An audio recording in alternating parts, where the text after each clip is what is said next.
কিন্তু পূর্ব পশ্চিম দেখানো মানে তন্ন তন্ন করে একটা নয়। যখন আমাদের সামনে হঠাৎ করে যদি ধরেন, অনেকে দেখেছেন আপনার সোশ্যাল মিডিয়াতে, এই সুইজারল্যান্ডের দৃশ্য দেখলাম, তো এই কাশ্মীরের দৃশ্য দেখলাম, তো এই দার্জিলিংয়ের দৃশ্য দেখলাম, দেখছেন না?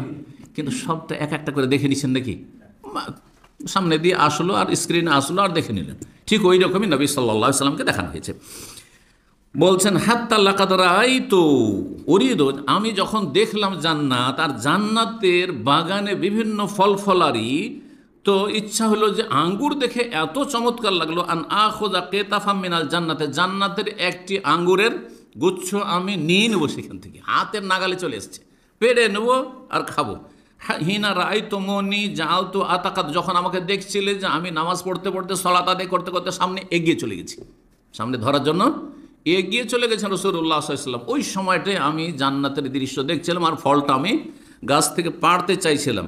ওয়ালাকাদ রাআইতু জাহান্নাম, আর আমি জাহান্নামকেও দেখলাম, ইয়াহতিমু বাযুহা বাযান, তার একটি অংশ আর একটি অংশকে যেন চূর্ণ বিচূর্ণ করে দিচ্ছে, চূর্ণ বিচূর্ণ করে দিচ্ছে। এই জন্য জাহান্নামের একটি নাম হচ্ছে হোতামা, লা ইউমবাযান্না ফিল হোতামা, চূর্ণ বিচ্ছিন্ন করে দিচ্ছে, এক একটি অংশ মনে হচ্ছে খেয়ে ফেলবে। জি, হিনা রাআইতুমুনি, যখন আমাকে দেখলে তাআখারতু, আমি পিছিয়ে গেলাম।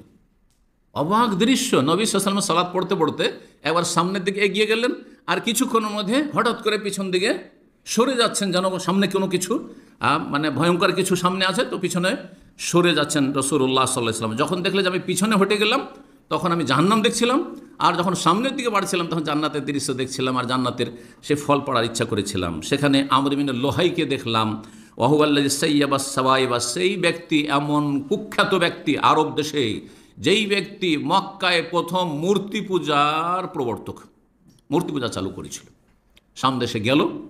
আর যাওয়ার পরে সেখান থেকে সে একটু নেতৃস্থানীয় ব্যক্তি ছিল, খুব মান্যবর মানুষ ছিল মক্কায়। আর যাওয়ার পরে একটা খুব সুন্দর পাথর দেখলো, যে সামদেশের যারা পৌত্তলিক তারা পূজা করছে, ওই পাথরটা নিয়ে এসে কাবা ঘরের ছাদের উপর রেখে দিল। আর তারপরে সেই এক মুহূর্তে নবী সাল্লাল্লাহু আলাইহি সাল্লামের আবির্ভাবের 300 বছর আগে, বেশি দিন না, তার মানে নবী সাল্লাল্লাহু আলাইহি সাল্লাম থেকে পেছনে যদি 300 বছর যান, 300 বছর আগে মক্কার লোকেরা সবাই লা ইলাহা ইল্লাল্লাহ বিশ্বাসী ছিল, এবং ইব্রাহিম আলাইহিস সালামের নিয়ে আসা খাঁটি নির্ভেজাল ধর্মের অনুসারী তারা ছিল। মাত্র 300 বছরের মধ্যে এমন কট্টর মুশরিক পৌত্তলিক বানিয়ে দিয়েছিল এই কুখ্যাত ব্যক্তি জাতিকে।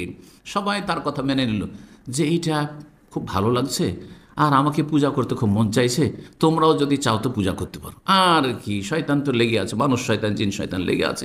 এই মূর্তি পূজা শুরু হয়ে গেল। 300 বছরের মধ্যে কাবার চারিদিকে 360টা, মানে প্রতি বছরে তাহলে একটার বেশি মূর্তি কাবার চারিদিকে স্থাপিত হয়েছে। আর ঘরে ঘরে তো মূর্তির শেষ নেই।